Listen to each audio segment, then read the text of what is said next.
మా అమ్మ నాన్న వెళ్ళేటప్పుడు మాకు ఒక మంచి లైఫ్ ఇచ్చి వెళ్ళారు.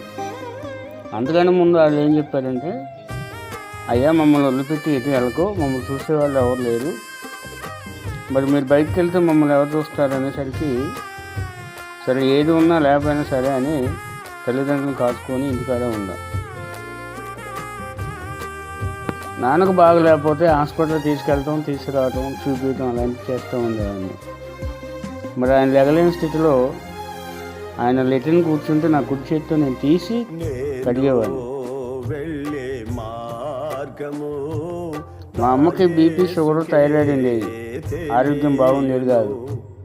ఆమెను ప్రతిసారి హాస్పిటల్ తీసుకెళ్ళి చూపించడం, ఏ క్షణంలో ఫోన్ చేసినా వెళ్ళడం, అర్ధరాత్రి ఫోన్ చేసినా కానీ మెలకువగా ఉంది తల్లిని కాపాడుకోవడానికి హాస్పిటల్ తీసుకెళ్ళి అన్ని విషయాల్లో నేను మా అమ్మకి చూపించేవాడిని. మా అమ్మ చనిపోయే చివరి క్షణంలో కూడా నాకు ఫోన్ చేసి మాట్లాడింది. అమ్మ నీకేం కాలే అని ఒక ధైర్యం చెప్పేవాడిని. నేను అలా చెప్పిన ఒక గంట కల్లా మా అమ్మ చనిపోయింది. నాన్న చనిపోయిన తర్వాత మీరు ఏం తింటున్నారు, ఎలా ఉంటున్నారు అని ఒక్కరు కూడా అడిగిన వాళ్ళు ఎవరు లేరు. ఎవరైనా ఎదురు పడితే డబ్బులు అడుగుతున్నామని పక్కు తొలిగి వెళ్ళిపోయేవాళ్ళు. కానీ మా అమ్మ చాలా కష్టపడి మమ్మల్ని పెంచింది. ఆమె పెంచినందుకు గాను ఆమెకు నేను ఎన్నో సేవలు చేసి ప్రతి ఒక్క విషయంలో ఆమెకు నేను సహాయం చేసి తోడుగా ఉండేవాడిని. నాన్న చనిపోతే ఆ ఉద్యోగం నాకు ఇచ్చారు. ఆయన జాగ్రత్త చేసుకుంటూ మా చెల్లి పెళ్లి చేశా, వాళ్ళ అమ్మాయికి ఫంక్షన్ చేశా, నా తల్లిని జాగ్రత్త చూసుకున్నా. నేను బండి మీద దాదాపుగా 2-3 సార్లు కింద పడటం జరిగింది. మరొకసారి యాక్సిడెంట్ అయినప్పుడు దవడలో పళ్ళు ఎరగటం జరిగింది. మరి దానికి హాస్పిటల్కి వెళ్ళడానికి కూడా మరి నేను చేసే జాబ్లో నాకు హెల్త్ కార్డు ఉంది. ఆ హెల్త్ కార్డు ఉపయోగించుకొని మిగిలిన అమౌంట్కి లోన్ పెట్టుకొని నాకు నేను ఆపరేషన్ చేయించుకున్నాను. నా తోడు నా భార్య నాకు చాలా సహాయకారిగా ఉంది. నాకు ఆపరేషన్ అయిన తర్వాత మంచిగా అయిన తర్వాత ఇంటికొచ్చాం.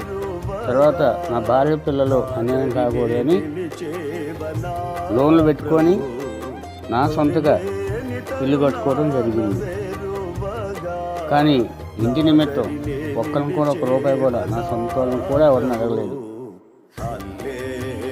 నా తోడబుట్టిన చెల్లి అన్యాయం కాకూడదని మా ఇంటి వెనకాల 3 సెంట్లు ప్లేస్ అన్ని ఆమెకు ఒక ఇల్లు కట్టేసి మేము బయటకు వచ్చి మేము సొంతగా ఇల్లు కట్టుకున్నాం. అది ఉద్యోగ రీత్యా లోన్లు పెట్టుకొని ఇల్లు కట్టుకున్నాం.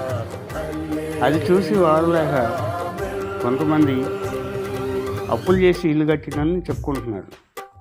ఇల్లు కట్టినప్పుడు అప్పు అనేది రాకుండా అయితే ఉండదు. ఏ మనిషి అయినా సరే అప్పు చేయకుండా ఏం చేయలేదు. అలా అని ఏలెత్తి చూపడం కరెక్ట్ కాదు. ఎందుకంటే మనం మనుషులం కాబట్టి అందరికీ సమస్యలు ఉంటాయి, అన్ని రకాల సమస్యలు ఉంటాయి. తప్పు చేయనోడు లేడు, అప్పు చేయనోడు లేడు. కాబట్టి దయచేసి ఏలెత్తి చూపుతుంది. నా తిప్పలేదు నేను పడుతున్నా, నా ఇబ్బంది లేదు నేను పడుతున్నా, నా అప్పులు ఎవరు తీర్చలేరు కదా. కాబట్టి ఈ విషయం గ్రహించి నన్ను ఏమి అనకుండా ఉంటారని ఆశిస్తూ మీకందరికీ నమస్కారం తెలియజేస్తున్నాను.